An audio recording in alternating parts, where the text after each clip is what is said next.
Dear students, आज का जो हमारा टॉपिक है that is laws of chemical combination.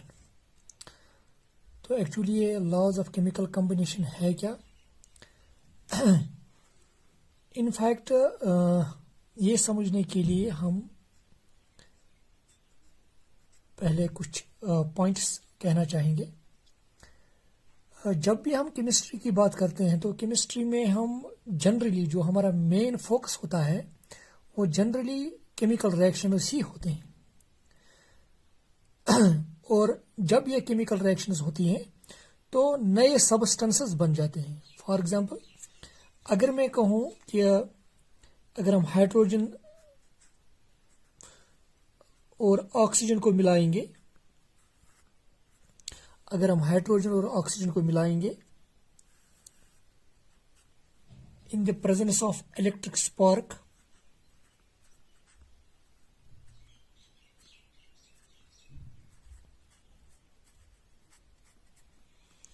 तो वहां पे एक्चुअली वाटर बन जाता है। वाटर, तो इसको पहले बैलेंस करेंगे। यहाँ पे 2 ऑक्सीजन है तो यहाँ पे मैं ट्वाइस लिख रहा हूं। तो इसी तरह से यहाँ पे 4 हाइड्रोजन है तो यहाँ पे ट्वाइस। नाउ जो ये हाइड्रोजन और ऑक्सीजन को जो ही हमने मिलाया और वहां पे हमें वाटर ऑब्टेन हुआ, तो ये जो हाइड्रोजन है इसकी अगर आप प्रॉपर्टीज देखोगे, इसकी प्रॉपर्टीज वाटर से डिफरेंट है। मतलब ये इट बर्न्स, और जो ये ऑक्सीजन है जो हमने हाइड्रोजन के साथ मिलाया, it supports burning,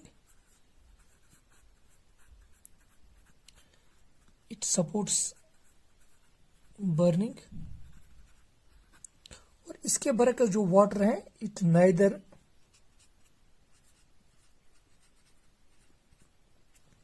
Burns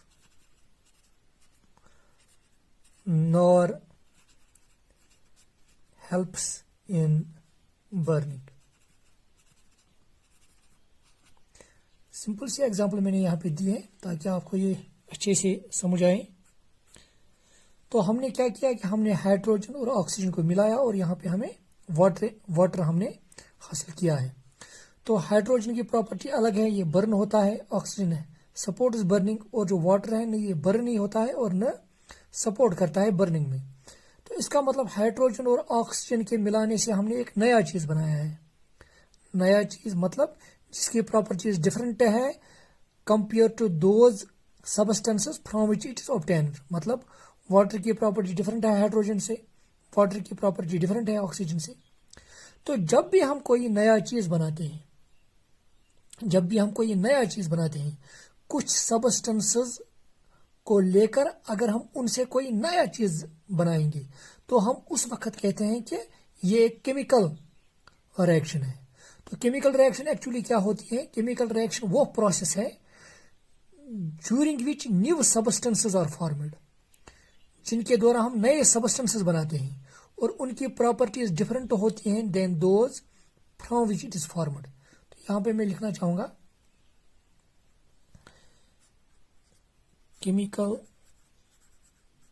reaction is a process.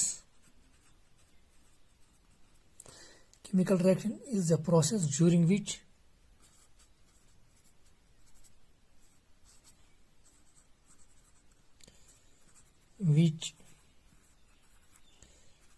new substances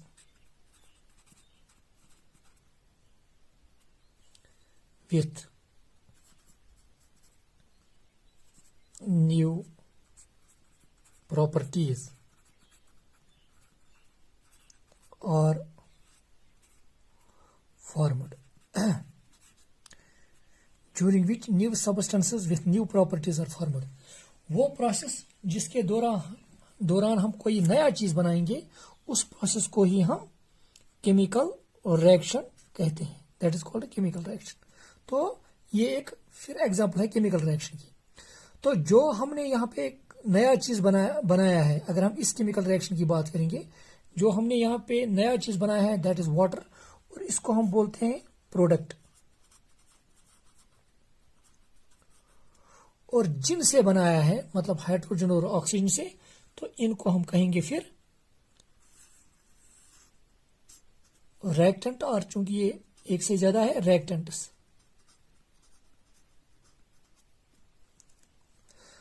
तो इस तरह से मैंने आपको एक कंसेप्ट दिया, केमिकल रिएक्शन किसे कहते हैं।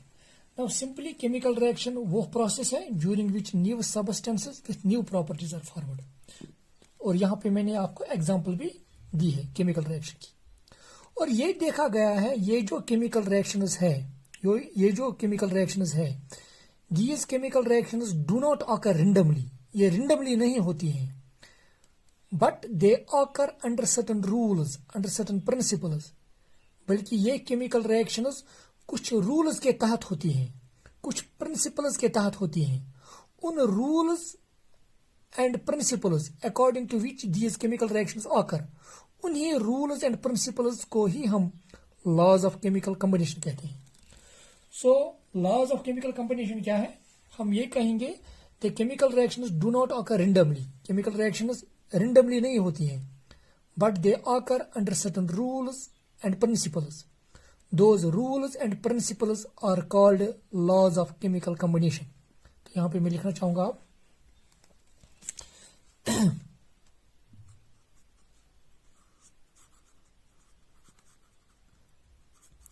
chemical reactions do not occur randomly। Chemical reactions do not occur randomly, but they occur under certain rules and principles। But they occur under certain rules and principles. Those rules and principles according to which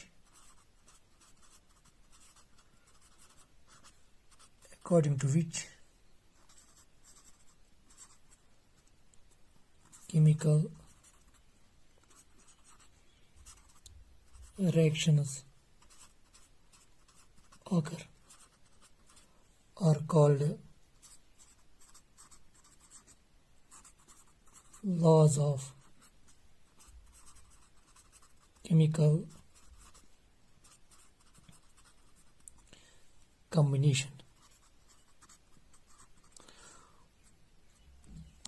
उन rules and जो principles हैं जिनके तहत ये chemical reactions होती हैं, उनको ही हम लॉज ऑफ केमिकल कॉम्बिनेशन कहते हैं।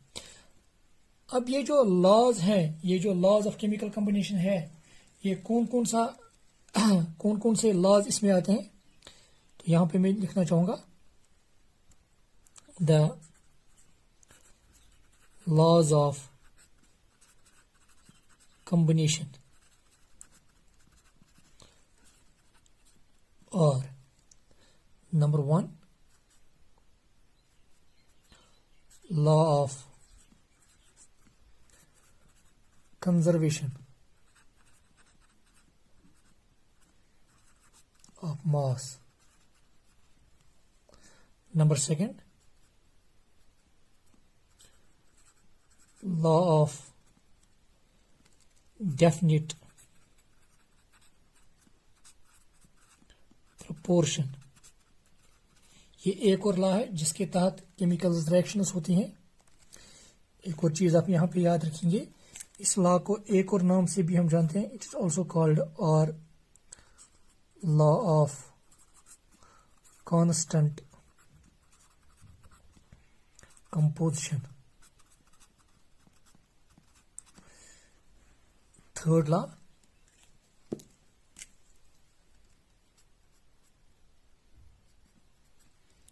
law of multiple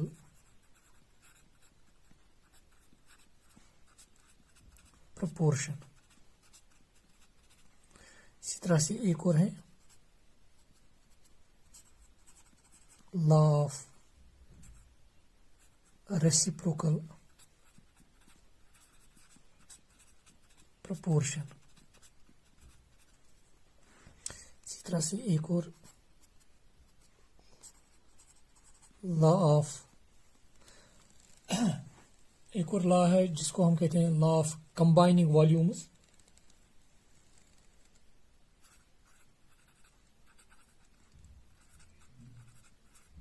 combining volumes,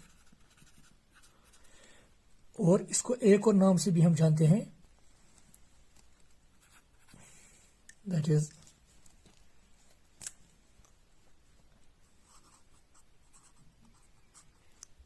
Gay-Lussac's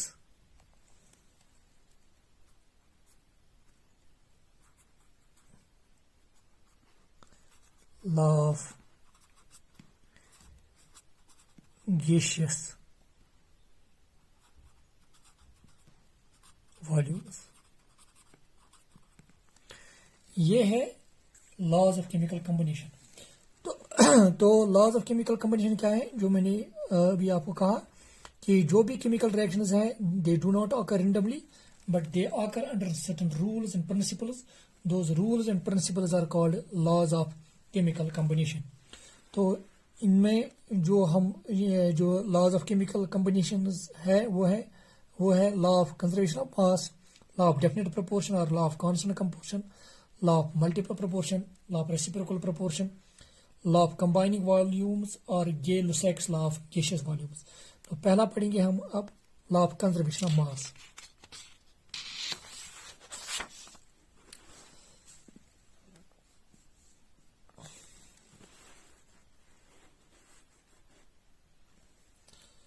law of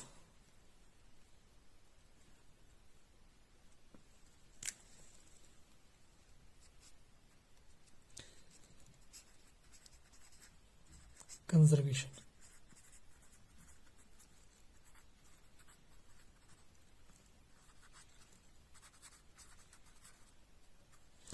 law of conservation of mass. Law of conservation of mass क्या कहता है, according to law of conservation of mass during any physical और chemical change, जब भी कोई physical change होगी या chemical change होगी, मास can neither be created nor destroyed. न वहां पे मास क्रिएट होगा न मास डिस्ट्रॉय होगा। तो यहां पे मैं लिखना चाहूंगा according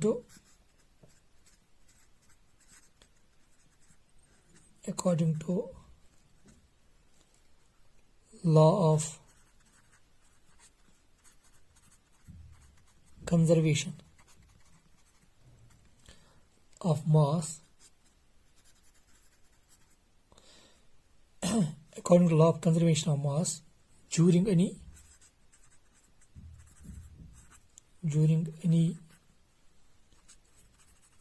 physical or chemical change,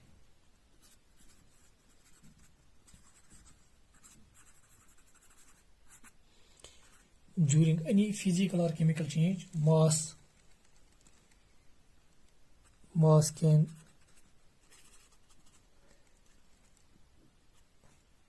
neither be created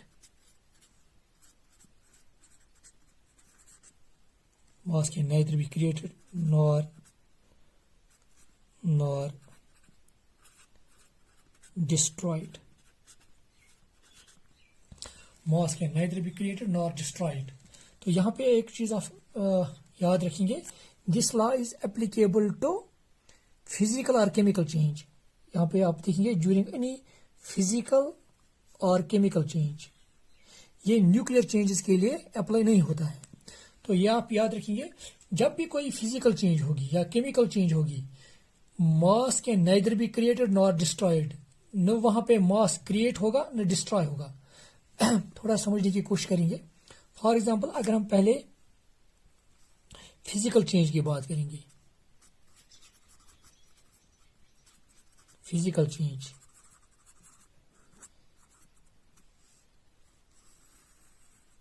physical change वो चेंज होती है जिसमें कंपोजिशन सेम रहता है, जिसमें कंपोजिशन जो कंपोजिशन होता है वो सेम रहता है। सिंपली फिजिकल अपीयरेंस चेंज हो सकती है, फिजिकल अपीयरेंस उसमें चेंज हो सकती है। फॉर एग्जांपल आप समझो हमने एक कंटेनर लिया है और इस कंटेनर में हमने आइस लिया है और ये आइस हमने 10 ग्राम लिया है, 10 ग्राम, और इसको हमने पूरा बंद किया है ताकि कोई भी वेपर यहां से बाहर नहीं निकले, और इसको हमने जेंटली हीट किया है। जो ही हम इसको हीट करेंगे, व्हाट विल हैपन, इस कंटेनर में अगर आप देखेंगे ये जो आइस है ये लिक्विड में चला जाएगा,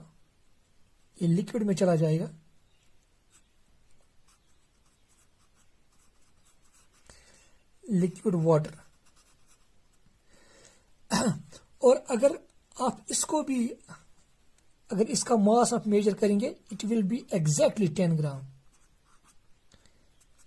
तो इसका मतलब यहाँ पे एक चेंज हुई है, फिजिकल अपीयरेंस चेंज हुई है। फिजिकल अपीयरेंस यहाँ ये सॉलिड फॉर्म में था, यहाँ पर ये लिक्विड फॉर्म में है, मगर यहाँ पर भी ये वाटर ही है, वाटर मतलब इसका कंपोजिशन जो है इट इज H2O, और यहाँ पर भी इसका कंपोजिशन H2O ही है। मतलब ये चेंज हुई है मगर कंपोजिशन क्या रहा, सेम, सिर्फ फिजिकल अपीयरेंस चेंज हुई है। तो इस चेंज को हम फिजिकल चेंज कहते हैं। फिजिकल चेंज में जो हमने आइस का मास लिया था दैट वाज 10 ग्राम, जो ही हमने इसको हीट किया, वेपर उसको बाहर जाने नहीं दिया, तो यहाँ पे जो वाटर का मास होगा वो डेफिनेटली 10 ग्राम ही होगा। तो इसका मतलब ड्यूरिंग एनी फिजिकल चेंज न मास यहाँ पे क्रिएट हुआ, मतलब न मास ज्यादा हुआ है जो हमने पहले लिया था, और न मास कम हुआ है। तो during any physical change mass can neither be created nor destroyed. तो जब भी कोई फिजिकल चेंज होती है, न वहां पे मास ज्यादा होगा और न वो कम होगा उससे जितना हमने पहले लिया है उस सबस्टेंस का। तो ये एग्जांपल है एक फिजिकल चेंज की। Now chemical change. अगर हम केमिकल चेंज की बात करेंगे, आप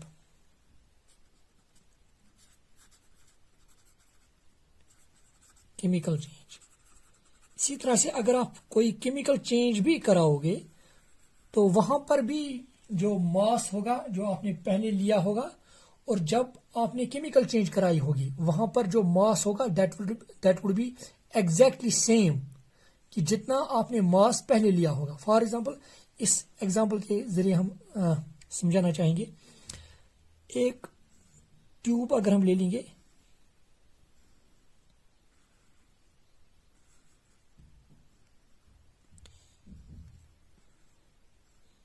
एच शेप्ड,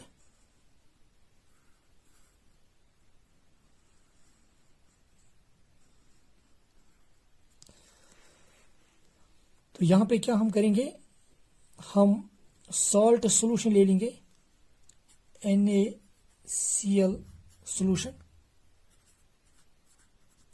वाटर में डिजोल्व करके, सोडियम क्लोराइड को वाटर में डिजोल्व करके इसमें लाएंगे, इस लिम्ब में, इस एच जो ट्यूब है, एच शेप जो ट्यूब है, इसके एक लिम्ब में हम सोडियम क्लोराइड सोल्यूशन ले लेंगे, और दूसरे लिम्ब में हम क्या करेंगे, हम AgNO3 सोल्यूशन लाएंगे।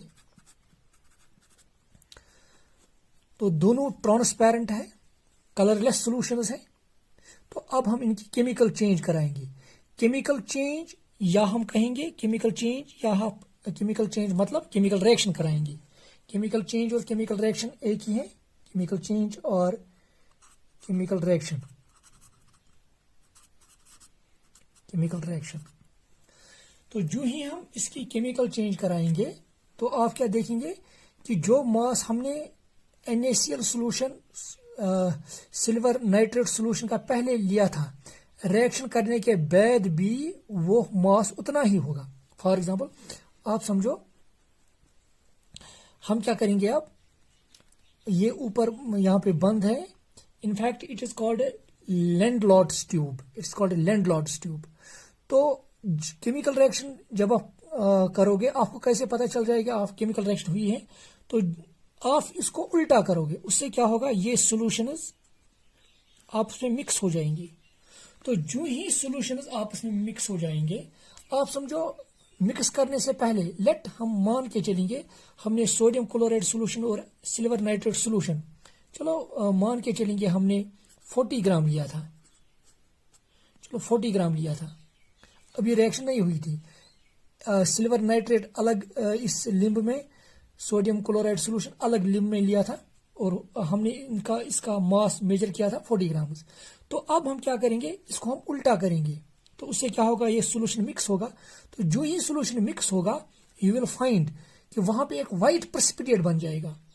ये सॉल्यूशंस अभी ट्रांसपेरेंट थे, कलरलेस थे, तो जो ही आप इनको मिक्स करोगे, यू विल फाइंड वहां पे एक कर्डी व्हाइट प्रेसिपिटेट बन जाएगा।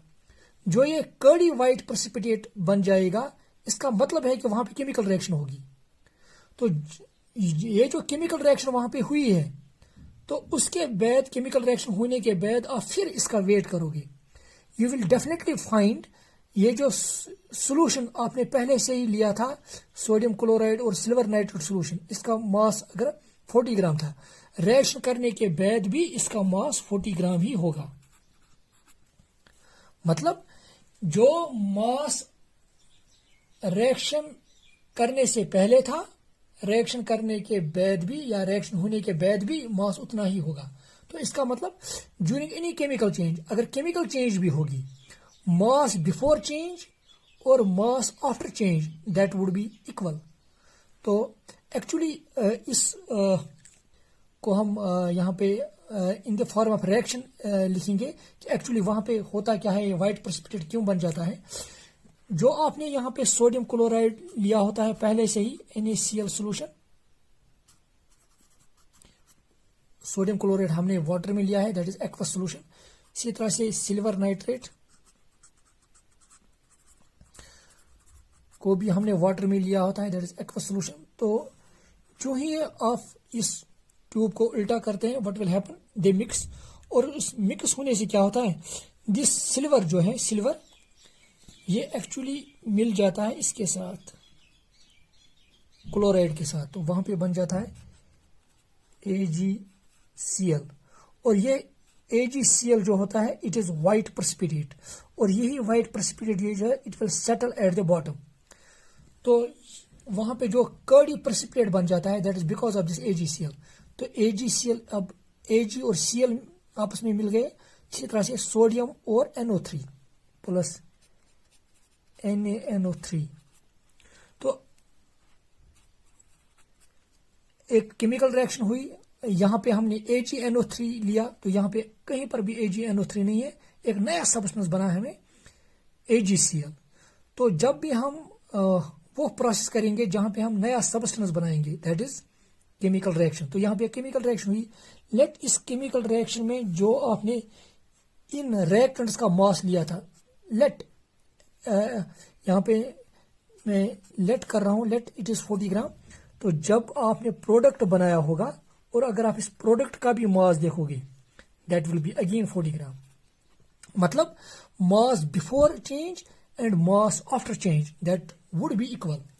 तो इस तरह से चाहे आप फिजिकल चेंज कराएंगे या केमिकल चेंज कराएंगे, mass before change and mass after change that would be always equal. तो इस तरीके से भी हम law of conservation of mass को यहाँ पे डिफाइन करेंगे फिर। तो इस तरह से भी लिखेंगे एक और definition, according to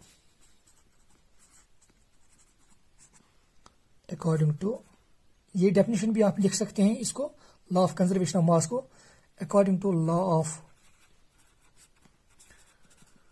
conservation of mass, according to law of conservation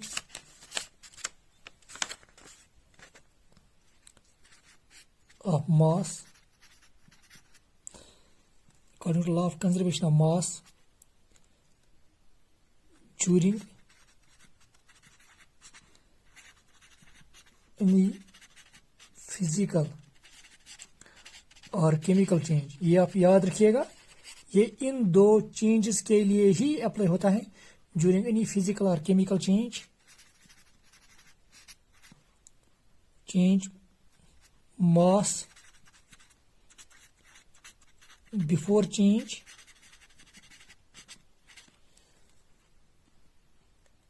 is always equal to mass after change। तो इस तरह से भी आप इसकी डेफिनेशन लिख सकते हैं। तो अब आप याद रखेंगे कि according to law of conservation of mass during any physical और केमिकल चेंज, जब भी कोई फिजिकल चेंज या केमिकल चेंज होगी, मास बिफोर चेंज और mass after change that would be same. तो ये था law of conservation of mass. इस law of conservation of mass को दिया था एक साइंटिस्ट ने, दैट इज एंटोनी लेवाइजर। ये भी आप याद रखेंगे। नाउ अगर हम इसके ऊपर कुछ न्यूमेरिकल्स यहाँ पे करेंगे, सिंपल न्यूमेरिकल्स यहाँ पे करेंगे,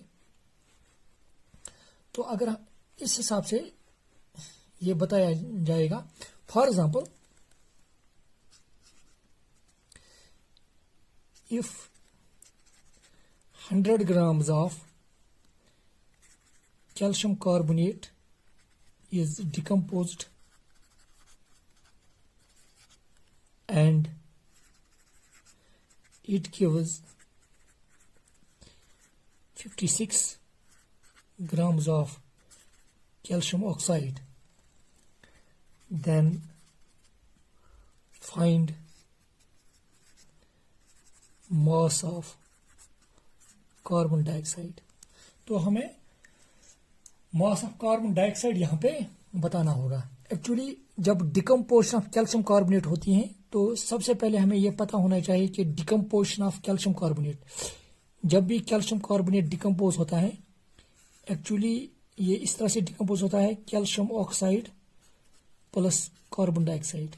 तो अगर आप देखेंगे ये बैलेंसड है, कैल्शियम यहाँ पे एक, यहाँ पर भी एक, ऑक्सीजन 3, यहाँ पे 1 और 2 3, और कार्बन 1 यहाँ पर भी और यहाँ पर भी। Now as per the question 100 grams of calcium carbonate, तो ये 100 ग्राम है, इस डिकम्पोज एंड गिव्स 56 ग्राम्स। तो ये कितना दिया है इसने, 56 ग्राम्स। तो हमें ये बताना है कि ये कितना है, कार्बन डाइऑक्साइड को हमें निकालना है। तो as per the law of conservation of mass, चूंकि ये केमिकल रिएक्शन है और केमिकल रिएक्शन में हमें पता है कि mass before change and mass after change that is equal, तो हम यहां पे लिखेंगे according to law of conservation of mass, mass before change is equal to mass after change. Mass before change is always equal to mass after change. हमें carbon dioxide निकालना है। Let this mass of this carbon dioxide, let it is x, चलो हम x मान के चलेंगे। तो इसका मतलब मास बिफोर चेंज कितना है, 100 gram, is equal to mass after change, mass before change है 100 ग्राम, मास आफ्टर चेंज एक तो 56 ग्राम होगा, फिर प्लस ये हमने x ग्राम मान के चला है कार्बन डाइऑक्साइड। तो सिंपली x इसके बराबर आएगा, तो it will come out to be 100 minus 56। तो 100 में से 56 अगर हम निकालेंगे दैट वुड बी 44 ग्राम्स। तो इसका मतलब जो मास ऑफ कार्बन डाइऑक्साइड है दैट विल बी 44 ग्राम्स। तो इस तरह से हम easily mass of carbon dioxide यहाँ पे निकाल सकते हैं। तो हमें पता है कि mass before change and mass after change they are equal. तो मास बिफोर चेंज 100 ग्राम है, मास आफ्टर चेंज और before change that should be equal. तो 100 gram mass before change is 100 gram is equal to mass after change 56 grams plus x grams. और 56 grams 100 ग्राम में से अगर हम 56 grams निकालेंगे तो वहां पे हमें 44 ग्राम्स मास निकलेगा कार्बन डाइऑक्साइड का। तो इस तरह से हम इस तरह के न्यूमेरिकल्स कर सकते हैं which are based on this law of conservation of mass. Now एक और चीज जो मैं यहाँ पे बताना चाहूंगा, actually as we know that this law is not applicable to nuclear changes. ये लॉ जो है it is not applicable to nuclear changes. तो यहाँ पे आप याद रखिएगा लॉ ऑफ conservation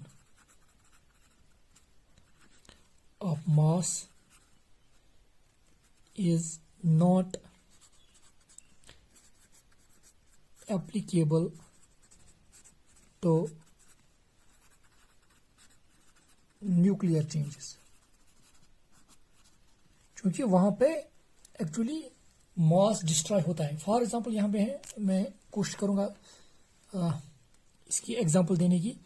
अगर हम फॉर एग्जांपल एक रिएक्शन होती है न्यूक्लियर रिएक्शन यूरेनियम, अगर हम इसको बम्बार्डमेंट करते हैं न्यूट्रॉन से तो वहां पे बेरियम, क्रिप्टॉन और कुछ न्यूट्रॉन्स हमें मिलते हैं और कुछ एनर्जी मिलती है। तो मैं इस तरह से समझाने की कोशिश करूंगा।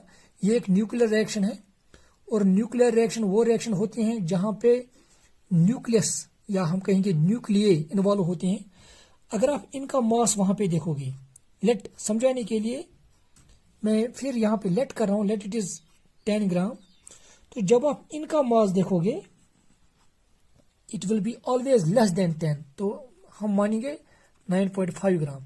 तो वहां पे जो मास कम हुआ है प्रोडक्ट में, एक्चुअली वो मास जो कम हुआ है, अगर आप देखिए कितना मास कम हुआ है 0.5, तो एक्चुअली वो मास जो कम हुआ है वो एक्चुअली कन्वर्ट होता है एनर्जी में। According to Einstein equation E is equal to mc²। तो यहां पे जो ये मास m है इट इज मास लॉस्ट। इस रिएक्शन के दौरान जो मास लॉस हुआ है m वही रिप्रेजेंट करता है कि कितना मास लॉस हुआ है। c is velocity of light. तो इसको फिर मल्टीप्लाई करने पर हमें वहां पे एनर्जी का पता चल जाएगा कि वहां पे कितनी एनर्जी रिलीज हुई होगी। एनीवे, तो this is but nuclear reaction, ये आप याद रखेंगे, it is nuclear reaction and for nuclear reaction this law is not applicable. Now अगर हम इस लॉ को न्यूक्लियर रिएक्शंस के लिए भी अप्लाई करना चाहेंगे तो इस लॉ को फिर मॉडिफाई किया गया है और फिर इस लॉ को नाम दिया गया है। अगर हम न्यूक्लियर रिएक्शंस पर भी यह अप्लाई करना चाहेंगे then this law is called law of conservation. Law of conservation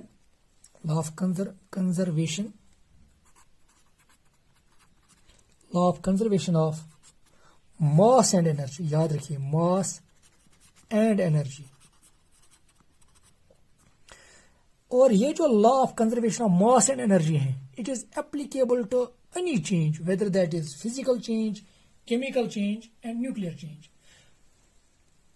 this law is applicable to all changes whether that is physical, chemical और न्यूक्लियर। थोड़ा समझाने की मैं कोशिश करूंगा इसको। एक्चुअली जस्ट वेट, जिस तरह से मैंने आपको यहां पे बताया कि जो यहां पे मास डिस्ट्रॉय हुआ होता है एक्चुअली वो मास एनर्जी में कन्वर्ट होता है वहां पे। तो इसका मतलब मास को हम, मास और एनर्जी ये इंटरकन्वर्टेबल है। मास एंड एनर्जी इंटरकन्वर्टेबल है, मतलब हम मास को एनर्जी में तब्दील कर सकते हैं और एनर्जी को मास में तब्दील कर सकते हैं। ये आप याद रखिएगा। नाउ अब थोड़ा इसको समझाने की कोशिश करेंगे कि law of conservation of mass and energy क्या कहता है। कि अगर हम इस तरह से इसको समझाने की कोशिश करेंगे कि जो भी यूनिवर्स है, अगर हम पूरे यूनिवर्स की बात करेंगे और यूनिवर्स में जो ऑलमाइटी अल्लाह है उसने मास रखा है कुछ और एनर्जी रखी है इन द फॉर्म ऑफ रेडिएशन। समझाने के लिए मैं ये एग्जांपल प्रोवाइड कर रहा हूं।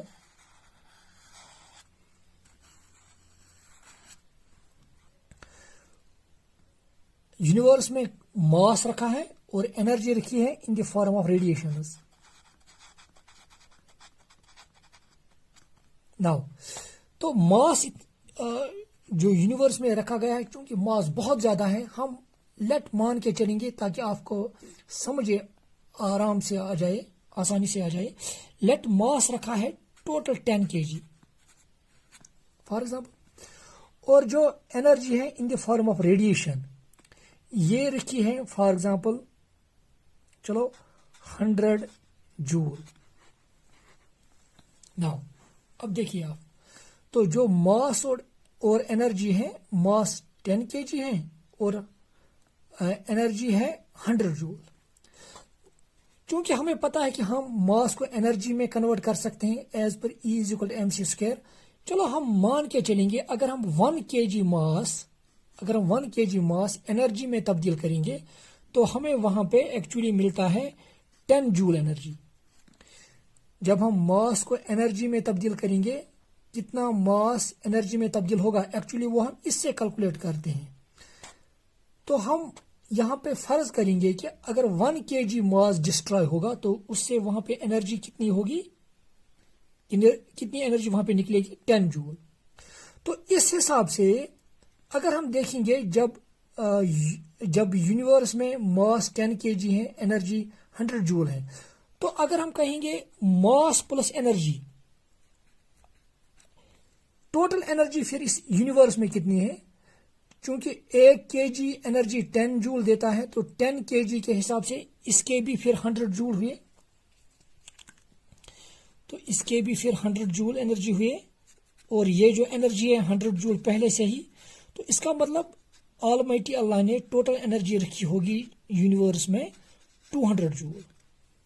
नाउ अब देखिए अब मैं क्या कहने जा रहा हूं, मगर अब ये 100 joule in the form of mass है और ये 100 joule in the form of radiation है। नाउ अब हमने कोई भी चेंज कराई, लेट हमने न्यूक्लियर रिएक्शन कराई और उस न्यूक्लियर रिएक्शन से हमने क्या किया, हमने 1 kg मास डिस्ट्रॉय किया और उसके बदले क्या निकली, एनर्जी। तो इसका मतलब मास कितना वहां पे रहा होगा, फिर जब हमने न्यूक्लियर रिएक्शन कराई हमने 1 kg मास डिस्ट्रॉय किया, तो 1 kg मास डिस्ट्रॉय करने पर वहां पे जो मास अब रहा सिर्फ 9 kg है, क्योंकि 10 kg में से एक डिस्ट्रॉय हुआ है। और जो ये एनर्जी वहां पे होगी, क्योंकि ये 100 जूल थी और 1 kg हमने डिस्ट्रॉय किया है, तो उससे 100 में से 100 को फिर ये 10 जूल ऐड होगा, तो एनर्जी निकली रही होगी वहां पे अब इस वक्त जब हमने 1 kg मास डिस्ट्रॉय किया 110 जूल। तो अगर हम इनका सम फिर ले लेंगे इन द फॉर्म ऑफ एनर्जी, क्योंकि हमें पता है कि 9 kg से हमें कितनी एनर्जी मिल जाती, क्योंकि हमें पता है 1 kg से 10 जूल, तो 9 kg से कितनी मिल जाती, 90 जूल प्लस ये 110 जूल, तो ये कितना हुआ फिर 200 जूल। तो इसका मतलब अगर हम मास प्लस एनर्जी ले लेंगे, मास प्लस एनर्जी चाहे कोई भी रिएक्शन करे, फिजिकल, केमिकल और nuclear, that will be always conserved. तो mass plus energy remains conserved. चाहे यहां पे देखिए मास प्लस एनर्जी, अगर हमने एनर्जी के हिसाब से आपको समझाया, यहां पे मास प्लस एनर्जी का वैल्यू यहां पे 200 जूल हुआ है। न्यूक्लियर रिएक्शन करने के बाद मास प्लस एनर्जी फिर भी 200 जूल ही रहा है। तो according to this modified law of conservation of mass and energy, mass and energy of the universe remains conserved. तो यहां पे मैं लिखना चाहूंगा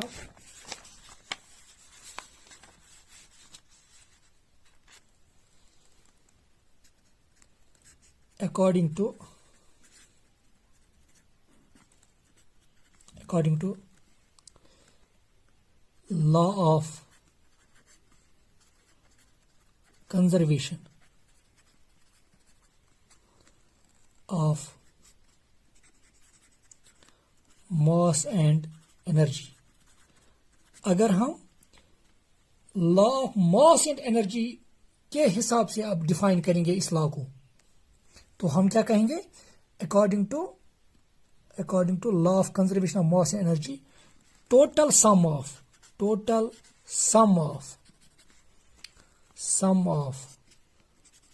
mass and energy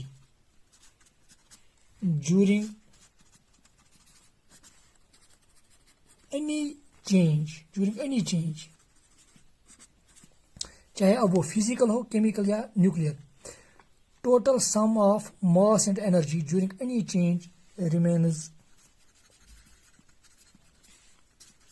कंजर्व्ड। तो ये थी डेफिनेशन मॉडर्न या modified law of conservation of मास की, जिसको हम नाम देते हैं law of conservation of mass and energy. So this was all about law of conservation of mass. Actually law of conservation of mass क्या कहता है, और मैंने आपको ये कहा कि law of conservation of mass that is applicable to physical and chemical changes only. और अगर हम न्यूक्लियर चेंजेस के लिए भी law of conservation of mass को अप्लाई करना चाहते हैं, then that law is modified and that law is called law of conservation of mass and energy. तो this was all about this law. So thank you dear students.